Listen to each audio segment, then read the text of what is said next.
So, what's up mga ka-acid? Ngayon ay alas 11 na ng gabi. Bali ngayon na dito tayo ngayon sa burol ng asawa ko. So, hindi ko alam kung paano ko mag-explain kung ikikwento ko ba ngayon yung pagkamatay ng asawa ko. Gusto ko sana may libing ko muna siya kung para may kwento ko sa inyo kung paano siya namatay, nawala sa mundong ito. Talagang sinubok na tayo ng panahon. Ang dami-dami ng problema sa buhay. Ganito yung nangyari sa atin. Lahat tayo alam ko ganito nga, mawawala tayo sa mundo, pero napakasakit dahil pagmahal mo na sa buhay ang mawawala. Napakasakit mga ka-acid. So ano ngayon, bali nawala si misis ko ng November 26 pala. Pumasok kami sa hospital. Nawala siya ng November 30. Nalilito na ako mga ka-acid. Ngayon ayun nga, nahirapan din siya sa hospital. Pabalik-balik din sa hospital. Pang day ano niya ngayon, pang day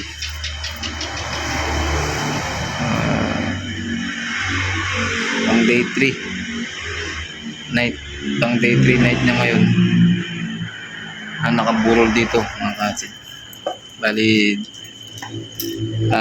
dito natin siya binurol sa halos malapit lang sa bahay ng mother ko dati, kasi mas malapit dito yung pagdilibingan niya, kaya dito ko naisip hindi na sa bahay. Nakakalungkot talaga. Kanina medyo maraming tao dito kasi mga 7 o'clock to 10 medyo maraming tao. Ngayon dalawa na lang kami ng kapatid ko. Dalawa kami nandito. Pati sinamahan niya ako sa pagpupuyat. Puyat ng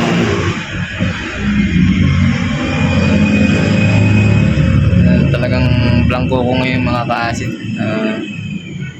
Ang hirap ng sitwasyon ko. Hindi mo alam kung paano ka magsisimula. Hindi mo alam kung paano ka kikilos.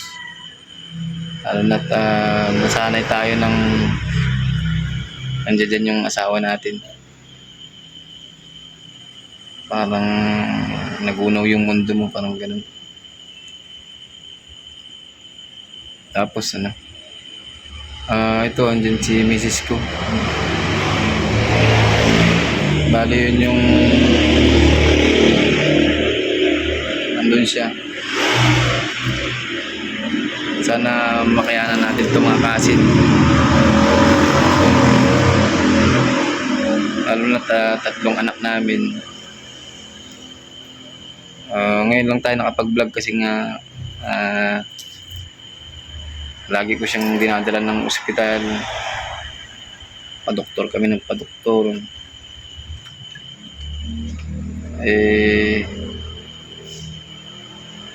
Yun, hindi niya nakayanan mga ka-acid. Hindi niya nakayanan. Ang sakit talaga. Mawalan ng mahal sa buhay. Kasi parang dito sa mundo talaga maraming pagsubok. Sa mga nanonood na mga ka-acid natin dyan, huwag kayong matakot kasi lahat naman tayo pinagdadaanan ng ganito. Alam ko naman mga namamatay talaga.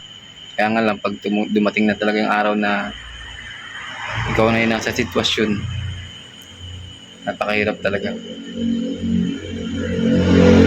Napakahirap, masakit na hindi maintindihan.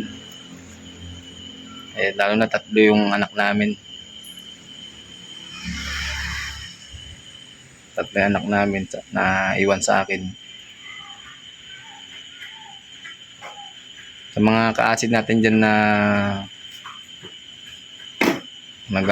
nag-condolence sa akin, maraming salamat sa inyo. Lalo na yun, nagpadala ng tulong. Ngayon may nagpadala ng tulong sa akin, si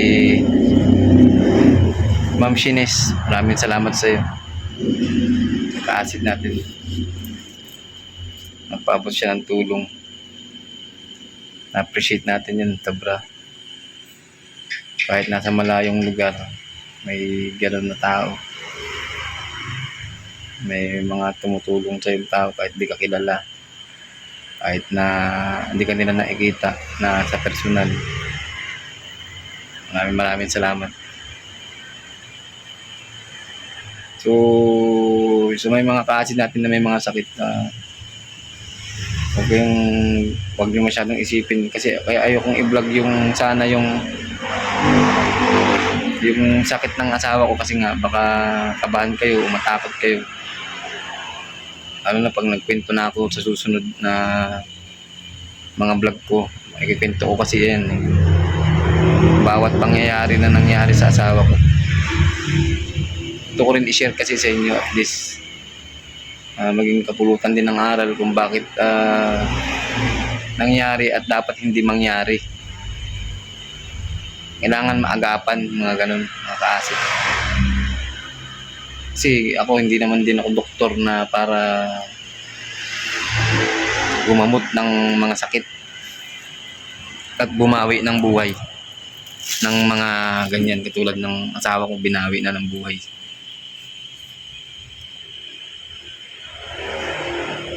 Yan nga, mga ka-acid. Dati yung asawa ko, gumaling siya dahil kung may mga vlog ako na nagpa-hospital kami, gumaling naman siya.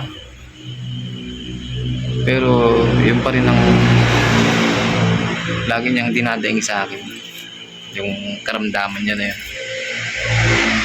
Hindi ko alam kung paano, ano ang gagawin.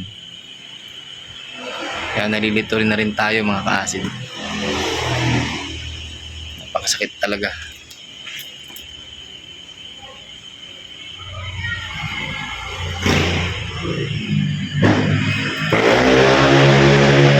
Bali,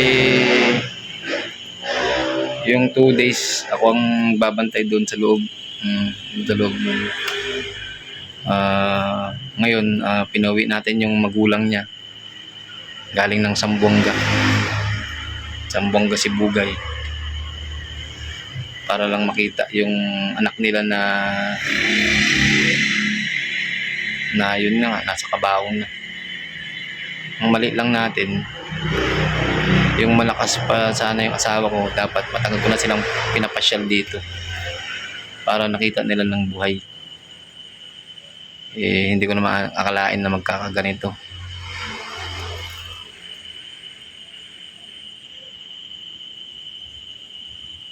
Mahirap ang buhay talaga.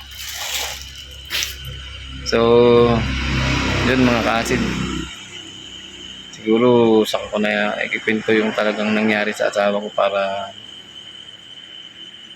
mas maganda yung isip ko, mas masariwa. Kasi ngayon talaga blanco pa. Marami akong iniisip, maraming alalahanin. Pero kailangan talaga lakas ang loob ko. Alam ko yun. Lalo na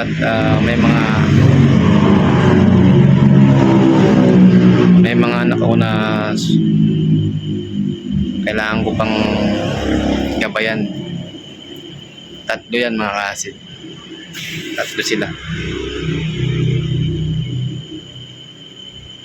So yun, mga ka-acid, hanggang dito na lang, at